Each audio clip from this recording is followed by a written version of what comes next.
تتم الصالحات. أشهد أن لا إله إلا الله وحده لا شريك له وأشهد أن محمدا عبده ورسوله. اللهم صل وسلم وبارك على هذا النبي الكريم وعلى آله وأصحابه ومن تبعه ونصره إلى يوم الدين. رب اشرح لي صدري ويسر لي أمري wahlul 'uqdatam min lisani yafqahu qawli. Yang dihormati lagi dikasihi saudara Dosi, Tuan Imam, saudara yang menganjurkan pengajian kita pada malam yang berbahagia, hari-hari Ramadan puasa. Seterusnya muslimin muslimat, hadirin hadirat, tuan-tuan dan puan-puan, para jemaah, anak-anak yang dikasihi sekalian. Syukur alhamdulillah kita masih lagi diberi kesempatan untuk berada di permukaan bumi Allah. Maka oleh karena itu kita perlu memanfaatkan pertama masa, kedua umur, kemudian yang ketiga harta benda uang ringgit yang kita miliki. Kita memanfaatkan semuanya itu semata-mata untuk mencari keredaan Allah. Kita memanfaatkan dunia sehingga berbahagia besok di hari akhirat. Sebagian daripada hari akhirat adalah alam barzakh. Alam barzakh, alam kubur, seolah-olah alam transit sebelum kita ke alam yang seterusnya, alam akhirat. Di sana nanti penentuan sama ada syurga ataupun neraka. Dan sebab itu tuan-tuan, ibu-ibu yang kita kasih sekalian, ketika berada di permukaan bumi Allah, kita jangan lupa alfa dan lam. Kita baru saja menyambut hari kemerdekaan, kali yang ke-65. Sebelum kita melanjutkan kuliah pengajian ceramah, saya ada satu pantun rekaan ciptaan sendiri. Baca Al-Quran, baca hadis, dan bagi ilham dan faedah. Baik. Pantunnya berbunyi 31 Agustus 1957 adalah hari kemerdekaan. Keluarga Malaysia teguh bersama, itu tema kita. Orang dulu-dulu mempertahankan tanah air, maka jasa mereka jangan dilupa. Ayo kita semua sebagai seorang mukmin mukminah bebaskan diri, merdekakan diri, ahli keluarga daripada api neraka. Boleh? Mungkin hujung-hujung betul-betul. Sekali lagi saya ulang. 31 Ogos 1957 hari merdeka. Keluarga Malaysia teguh bersama, itu tema kita. Orang dulu-dulu mempertahankan tanah air, jasa mereka jangan dilupa. Ayo kita sebagai seorang mukmin mukminah bebaskan diri, ahli keluarga kita daripada api neraka. Boleh tak? Boleh. Tuan-tuan, ibu-ibu yang dirahmati Allah sekalian, bagaimana kita boleh memerdekakan diri kita daripada kemurkaan azab api neraka Allah? Jawabannya ada dua. Merujuk Al-Quran, kita lihat dalam surah Ali Imran.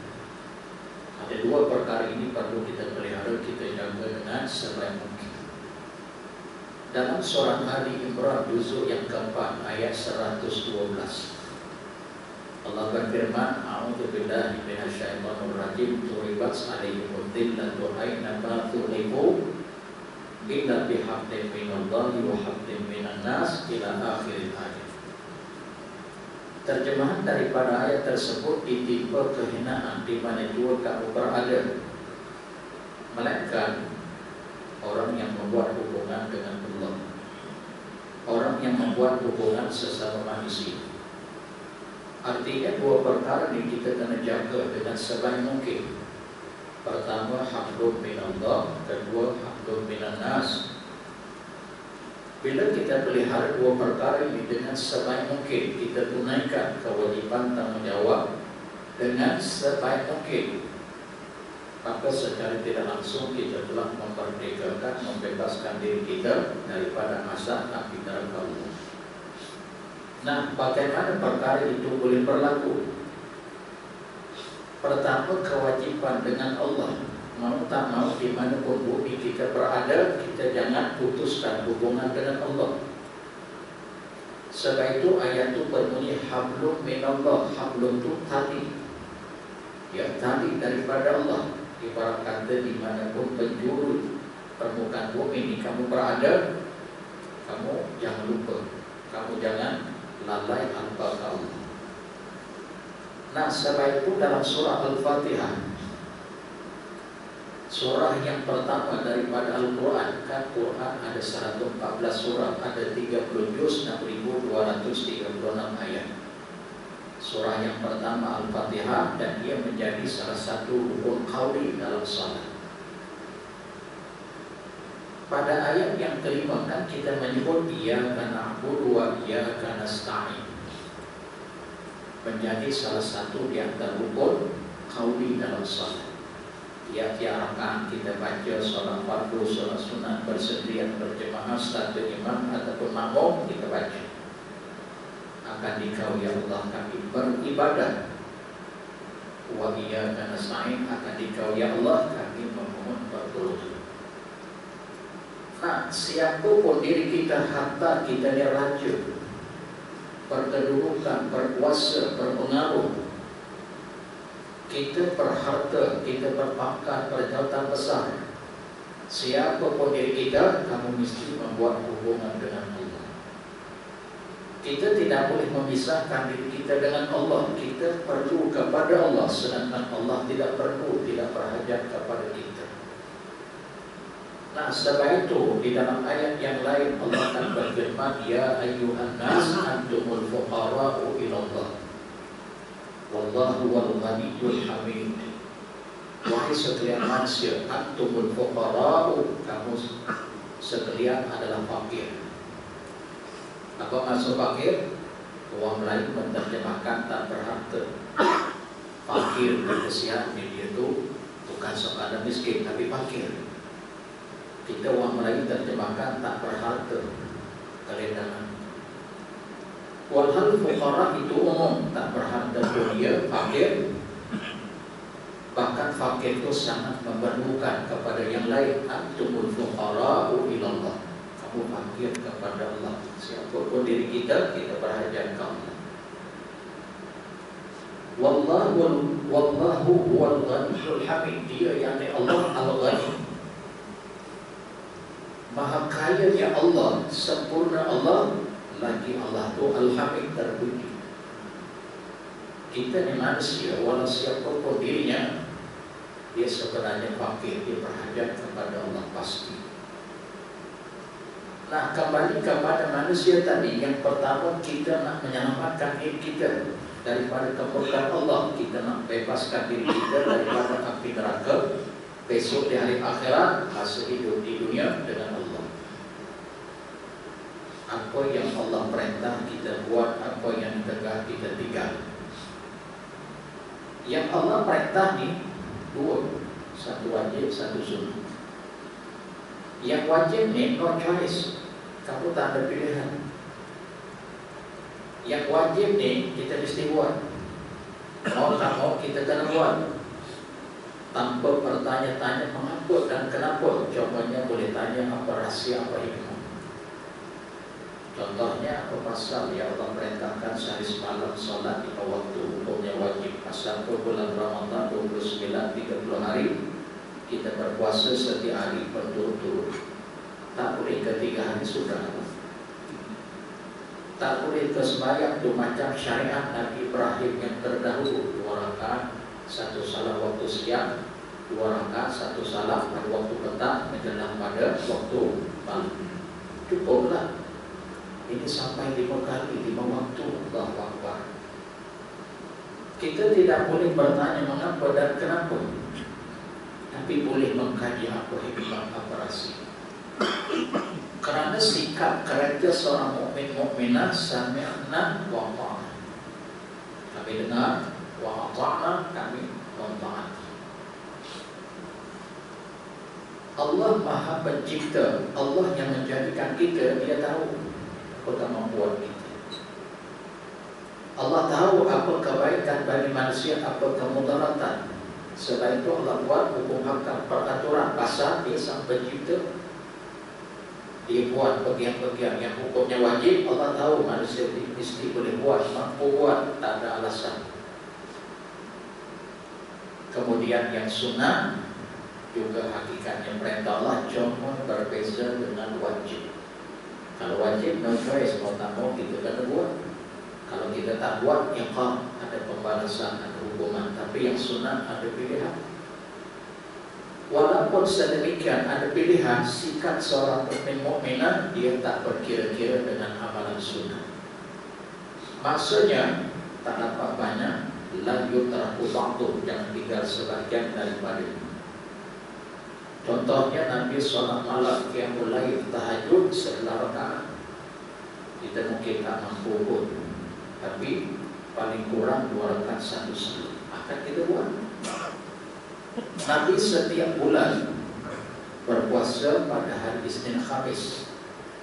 Mingguan kita mungkin tak mampu pun, tapi puasa-puasa sunat yang ada kelebihan yang tertentu. Contohnya hari Ashura tanggal 10 Muharram, yang tidak-tidak. Tanggal 9 Zulhijjah hari Arafah, bagi mereka yang tidak mengerjakan haji, sunat muakkad, kita puasa. Kita jangan berkira-kira, jangan kita kata sunat nikah. Kalau tak buat kan tak berdosa. Bukan ada hukuman, bukan ada pembalasan besok di hari akhir, bukan masuk neraka pun, sunat dia kan. Persoalannya, iya, benar kamu kata sunat tidak ada pembalasan, hukuman, azab neraka, betul. Persoalannya kamu boleh buat tak? Boleh. Kamu tahu tak apa boleh tahu? Tak, kenapa kamu tak buat? Orang yang beriman, amalan sunnah dia tak berkira-kira. Sebab sunnah ni dia punya peranan. Apa dia? Peranan sunnah ni menampal, menampung apa yang bolong. Tahu yang bolong? Yang bocor, yang berubah. Dalam hadis kursi riwayat Al-Bukhari, ada dalam kitab Riyadhus Shalihin karangan Imam An-Nawawi. Ini syarah kepada Riyadhus Shalihin, namanya Dalilul Falihin Lituru Riyadhus Shalihin Al-Mujallidul Awal, karangan Syekh Muhammad Al-Hamdan. Dalam hadis kursi riwayat Al-Bukhari, nanti sebut ini amalan sunnah. La yasalu abdi yataqarrabu ilayya hatta bin nawafil hatta uhibbah, ila akhir hadis. Sentiasalah hamba-hambaku mengerjakan amalan-amalan sunat sehingga aku kasih kepadanya. Amalan sunat ni bila kita buat, Allah kasih. Ibarat kata yang wajib kita buat Allah redha, Allah tak akan hukumkan. Yang sunat Allah kasih. Apa beza di antara redha dengan kasih? What is the difference? Apa beza? Kalau redha, contoh duduk sebelah saya, duduklah, lama mana kamu nak duduk, duduklah. Saya redha, restui, mereka duduk. Tapi kalau kasih bukan sekali duduk, saya pegang, saya teguh. Sebab kalimah kasih saya. Nah, peranan yang sunat menampal. Amalan wajib yang kita buat tak sempurna. Sebab itu setiap amalan yang wajib pasti ada yang sunat mengiringinya. Contoh solat fardu, ada solat sunat. Puasa fardu, ada puasa sunat. Zakat hukumnya wajib. Zakat terbagi kepada dua, zakat fitrah bulan Ramadan, zakat mal cukup haul dan nisab, tak semesti bulan Ramadan wajib. Mengiringi zakat sedekah sunat. Ibadah haji kali pertama wajib, umrah. Jumhur ulama berpandangan berpendapat wajib, walaupun Imam Malik dan Imam Abu Hanifah kata sunat. Tak apalah, itu pandangan dan pendapat Abu Hanifah dan Imam Malik. Amalan umrah kali yang pertama, amalan haji kali pertama wajib. Kemudian orang mengajarkan kali kedua haji, kali kedua umrah, ketiga dan seterusnya sunnah. Maksudnya amalan fardu, amalan yang wajib ada yang sunat mengiringi, tujuannya nak menampung kekurangan yang fardu yang kita buat yang barangkali tak sempurna. Bermaksud apa yang wajib buat, yang sunat jangan berkira-kira buat mengikut kadar kemampuan. Kemudian yang kedua, tegakan larangan Allah ada dua. Pertama, hukumnya haram. Yang haram ni mau tak mau kita kena tinggal, walaupun bertentangan dengan akal apa haramnya ya. Karena suka sama suka, walaupun dia bukan istriku, tapi dah suka. Janda berhias, laki berkenan dengan perempuan, apa salah kita? Dia pun suka. Tapi bila hukum kata haram, kamu seorang mukminah, kamu kena dahulukan hukum, bukan akal, bukan nafsu. Yang haram tekan Allah, tinggalkan. Yang makruh juga kalau boleh jauhkan. Walaupun benar makruh ini bukan haram. Makruh ini dalam kajian ilmu usul fiqh yang kedua, satu makruh li tanzih, satu lagi makruh li tahrim. Makruh li tanzih, makruh semata-mata. Makruh li tahrim, dekat-dekat dengan haram. Walaupun keduanya ini bukan haram, tapi sangat dibenci, tak disukai oleh Allah, demikian juga Nabi. Lebih baik kamu jauhkan diri daripadanya untuk mendapat kualiti iman. Nah, ala kulli hal yang pertama ni hamdun min Allah kena selesai. Baik, yang kedua, bagaimana kita boleh memerdekakan diri kita, membebaskan diri kita daripada azab api nerakanya. Hamdun minan nas, hubungkan dengan sesama manusia. Hubungkan dengan manusia ini dari sudut akhlak, good behavior and character, kepribadian yang tutur katanya kena baik, kelakuan perbuatannya kena beradab bersopan. Hatta semua manusia merasa sama dengan dia. Kita hidup bermasyarakat, berjiran, semua jiran merasa aman, dan semua jiran kata, wah dia seorang yang baik, dia ringan bulan. Kalau wah susah, ialah orang yang pertama menghulurkan bantuan. Dalam hadis riwayat Al-Bukhari dan Muslim, ada seorang jenazah, ada dalam kitab, jenazah lewat di depan Nabi. Bila jenazah lewat di depan Nabi, Nabi bangun. Tanda Nabi ihtiram, menghormati dan mengkeruni. Mati ini sesuatu yang perlu diambil hati.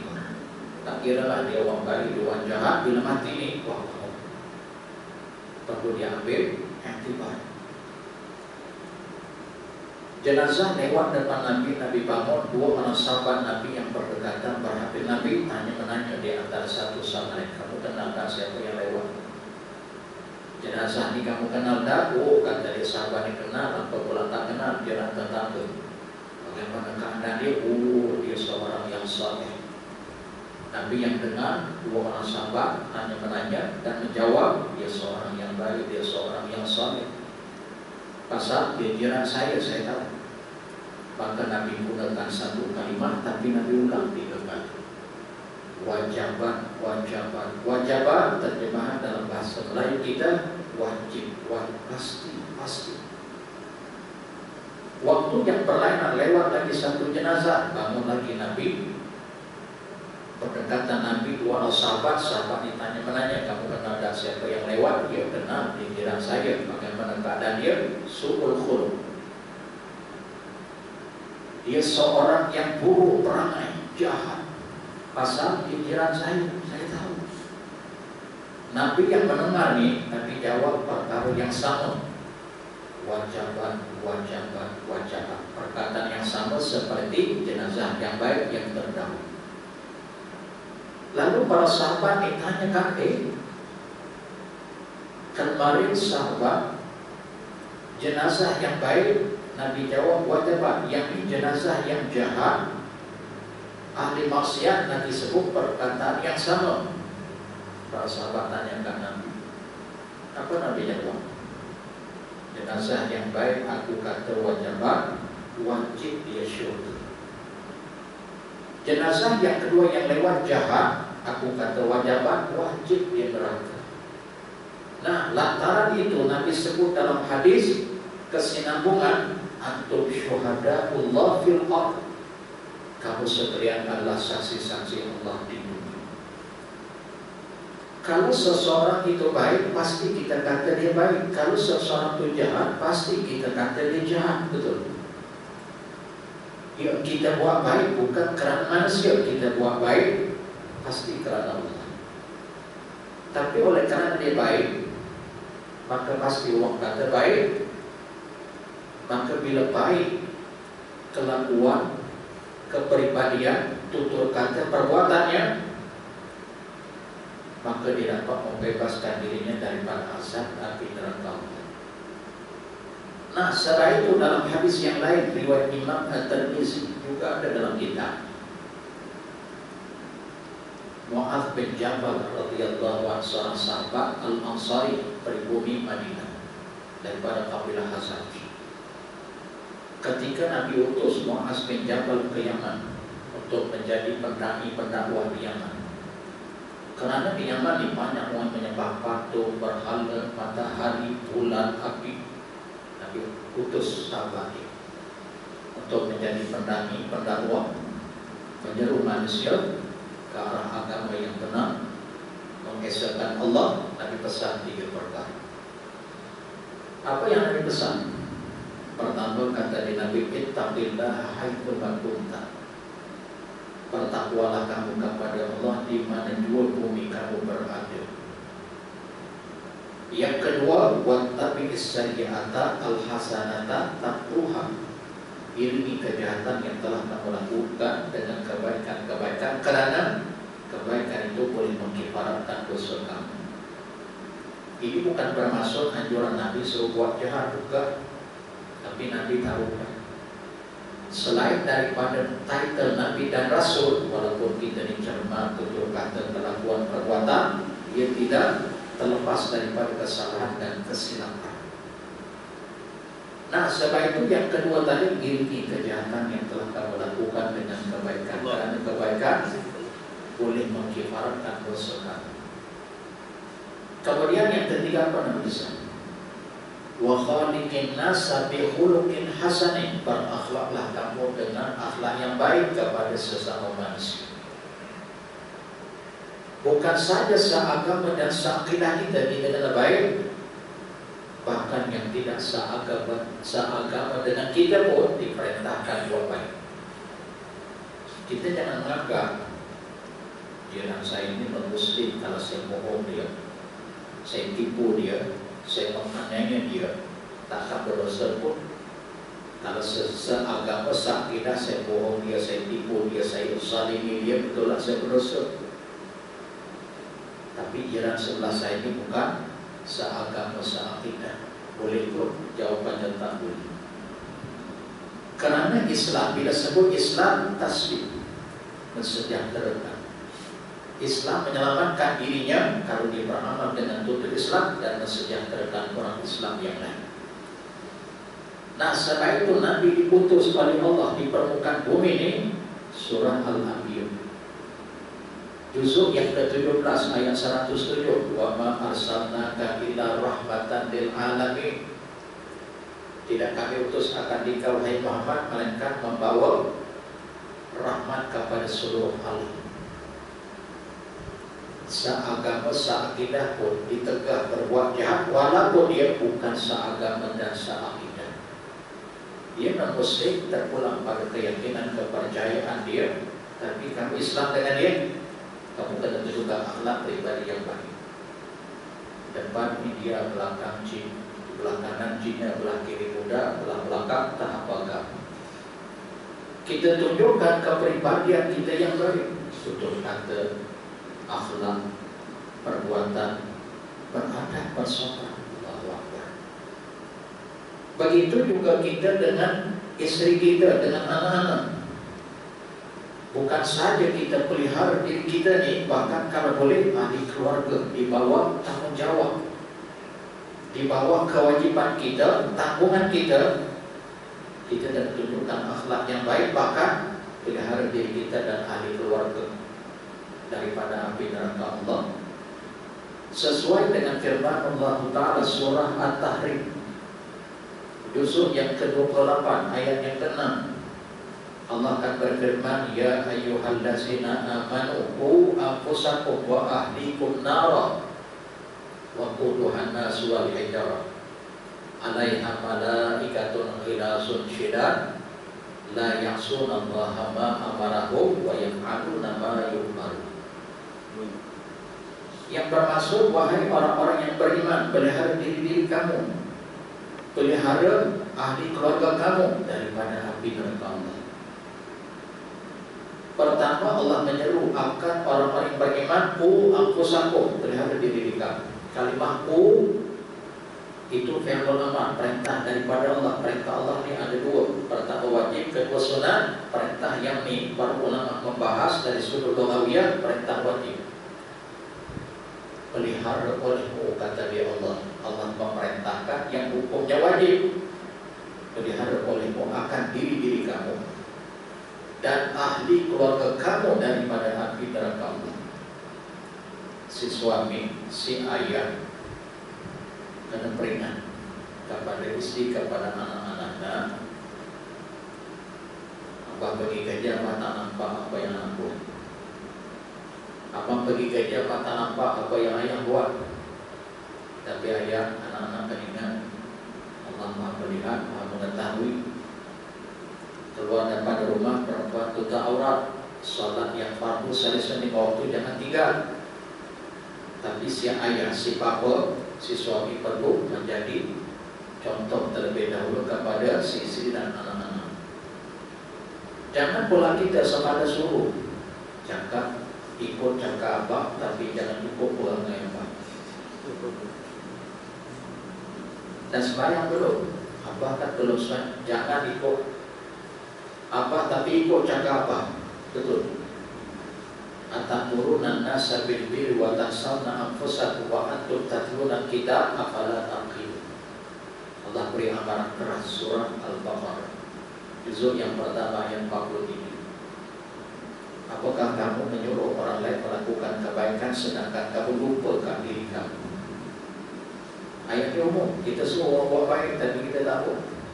Si ayah selamanya, memanglah ayah tak sembahyang, tapi kamu jangan tak sembahyang. Sembahyang itu hukumnya wajib. Coba kalau anak balas, tanya sikit lah, takkankah anak saja wajib, Abah tak wajib kah? Nasibnya anak itu tak cakap. Mungkin Abah tak wajib, anak belajar dekat sekolah, uang yang belum balik dia tak wajib. Silai bulan angin Abah dia, jangan macam-macam kena. Jangan nak ajar Abah. Kabura maqtan 'inda Allah an taqulu ma la taf'alu, surah As-Saff juzuk yang ke-29. Apakah besar keburukan di sisi Allah? Kabura maqtan 'inda Allah an taqulu ma la taf'alu, kamu bercakap sesuatu apa yang kamu tak buat.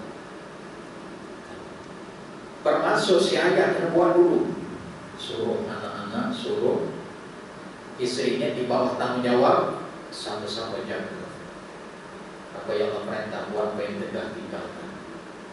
Sayyidina Ali radhiyallahu anhu, sepupu Nabi, sahabat Nabi, kata dia Sayyidina Ali berbungkai dengan ayat ini. Lihat dalam tafsir Aqlul Adhir karangan Al-Marhum Ahmad Sulhaji Muhammad. Sebenarnya dengan ayat ini Sayyidina Ali diperingat kepada para sahabat. Saya ingat mengingat di antara satu sama lain. Alimu anfusakum wa ahlikum al-khairah wa adibuhum. Ajar, didik akan diri kamu dan ahli keluarga kamu. Yang pertama al-khair, kebaikan.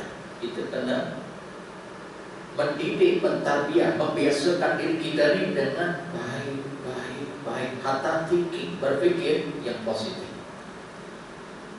Bila kita didik, paksa diri kita membiasakan baik, maka resultnya akan baik, resultnya baik.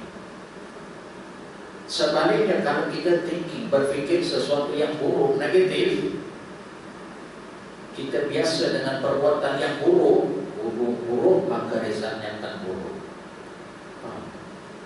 Sebab itu didik akan diri kamu. Sayyidina Ali diperingat akan dirinya dan para sahabat.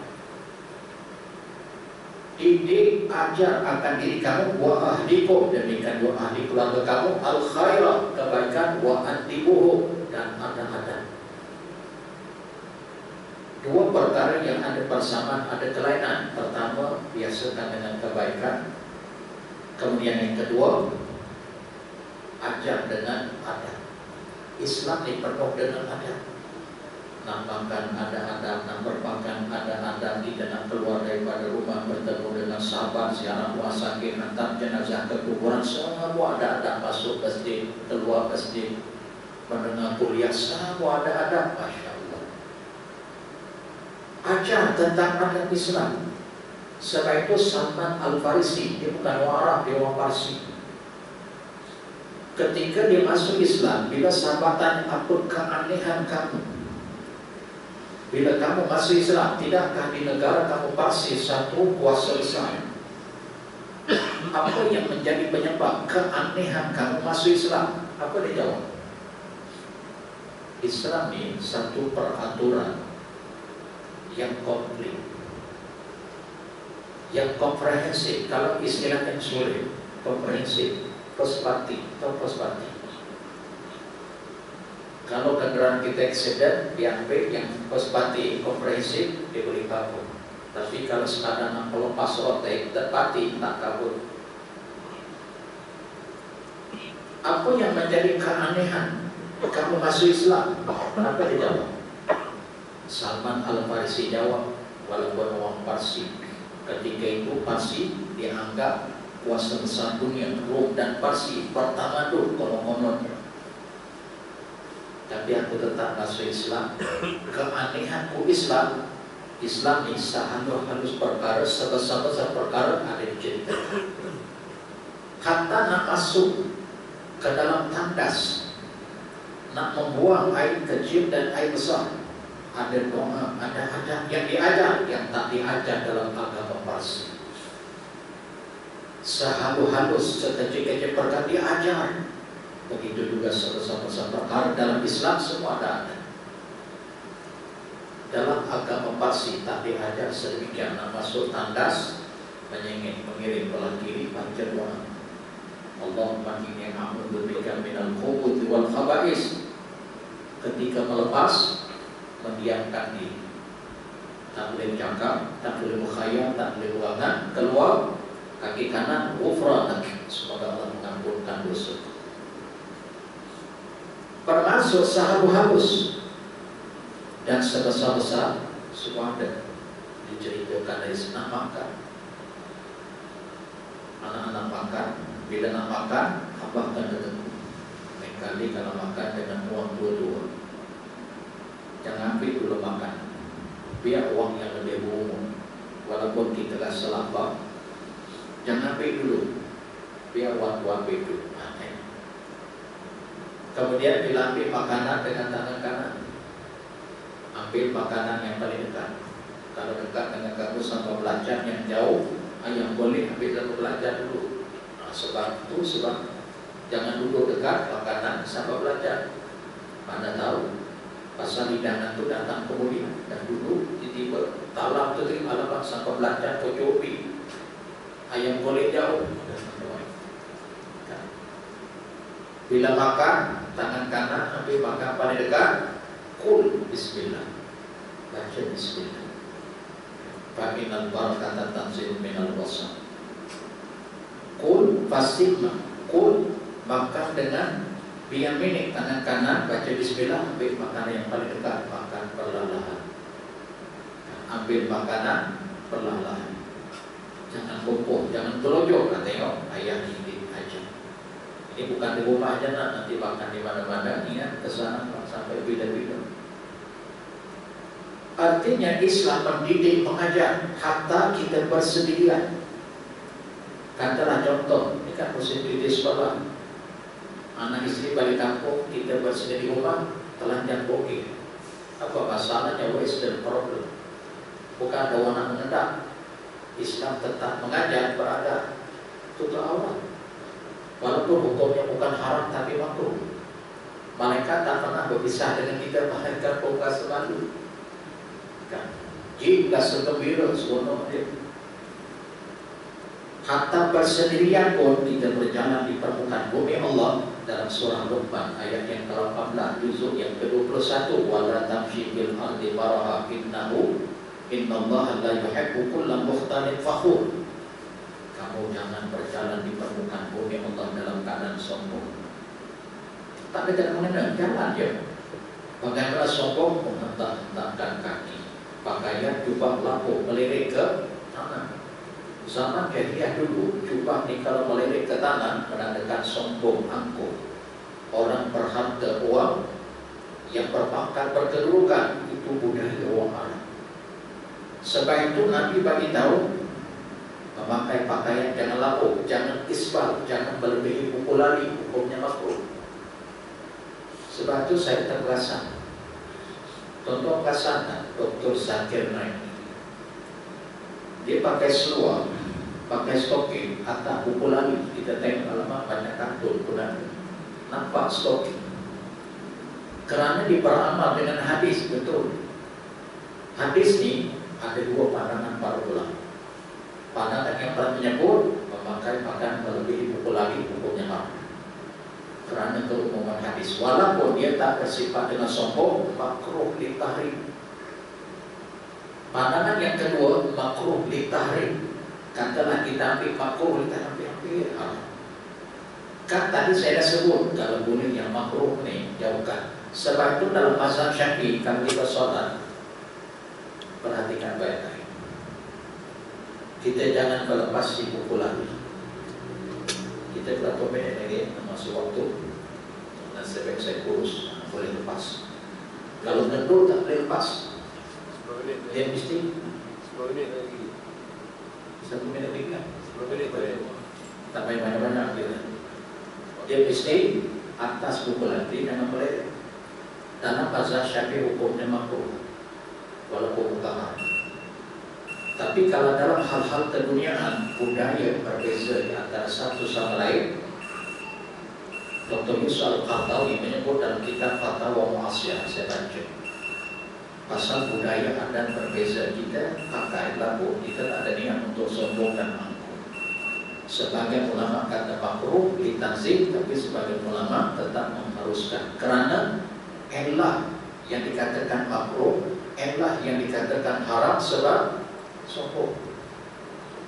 Kerana kaedah ada menyebut 1 minit ya, boleh ya? Minta izin dekat muadzin. Pasal bahasan muadzin yang jaga. Tapi kalau muadzin kata sorry lah Ustaz, saya tak benarkan, tak boleh melanggar muadzin. Pasal Tuhan dia betul tak? Ya, sorry lah Ustaz, saya tak benarkan. Itu Allah. Kerana dalam kaedah usul disebut ini al-hukmu yaduru ma'allati wujudan wa adana. Hukum berkisar mengikut ada ilah, ada atau tiada. Asal hukumnya begini, tapi boleh berubah. Contohnya dalam mazhab Syafi'i kita beruduk janganlah, hukumnya makruh. Tapi bagi orang yang berpenyakit rheumatism, dokter kata ke dalam kalau tak lap nanti meresap, kalau menjadi penyakit, maka hukum mengelak, hukumnya tidak makruh. Asalnya melebihi buku lari kalau sombong angkuh haram. Tapi kalau tak angkuh, maka hukumnya suatu makruh. Kalau dalam salat, dalam mazhab Syafi'i adalah atas buku lari. Ya Allah, insyaAllah kita sambung oleh ini dari masa yang akan. Yang baik kita amalkan, yang tidak baik kita istighfar, memohon keampunan kepada. Aku lupa bihadza wa astagfirullah. Wabillahi taufiq wal hidayah. Assalamualaikum warahmatullahi wabarakatuh.